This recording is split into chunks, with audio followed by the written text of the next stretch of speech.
నమస్తే, welcome to I news. మహాసముద్రాల అడుగున దాగి ఉన్న రహస్యం ఇది.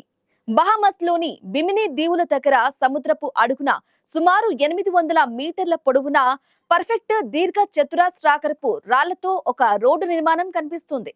ఇది కేవలం ప్రకృతి సృష్టించిందా లేక పురాణాలలో చెప్పబడిన అదృశ్య నగరం అట్లాంటిస్ కు చెందిన హైవేనా?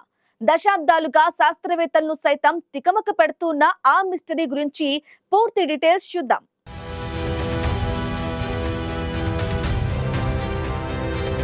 ఇదొక డీప్ ఓషన్ మిస్టరీ.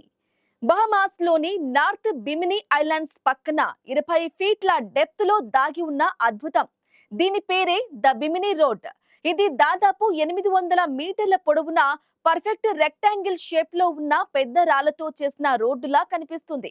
దీన్ని 1968లో సబసీ ఆర్కియాలజిస్టులు కనుగొన్నారు. ఈ ఆవిష్కరణకు ముందే ఎడ్గార్ కేస్ అనే ప్రముఖ జ్యోతిష్కుడు 1968లో అట్లాంటిస్ అవశేషాలు భీమిని దగ్గర దొరుకుతాయని ప్రిడిక్ట్ చేశారు.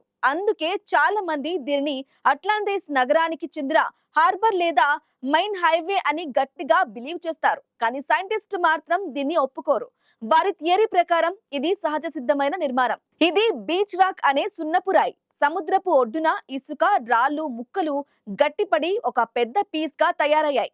కాలక్రమేణా భూమి కోతకు గురై ఈ పీస్లు పగిలి రెక్టాంగిల్ బాక్స్ లాగా విడిపోయాయి. ఇక రేడియో కార్బన్ డేటింగ్ టెస్ట్ ప్రకారం ఈ రాళ్ల వయసు కేవలం 2000 నుంచి 5000 ఏళ్లే అట. ఇది అట్లాంటిస్ కథల్లో చెప్పే 11,000 ఏళ్ల కాలంతో మ్యాచింగ్ అవ్వటం లేదు. ఏదేమైనా సముద్రపు అడుగున ఇంత పర్ఫెక్ట్ గా అమర్చినట్లు కనిపించే ఈ రాళ్లు నిజంగా ప్రకృతి డిజైన్ చేసిందా లేక గతంలో జీవించిన ఒక ఏషియంట్ సివిలైజేషన్ దీన్ని కట్టిందా? ఈ మిస్టరీకి క్లారిటీ దొరకలేదు. సైన్స్ ఒకవైపు, పురాణాలు మరోవైపు. భీమిని రోడ్డు ఇప్పటికీ అట్లాంటిస్ రహస్యాన్ని తన అడుగున దాచుకునే ఉంది. ఈ అంతు చిక్కని సముద్ర రహస్యంపై పూర్తి పరిశోధన జరగాలని ఆశిద్దాం.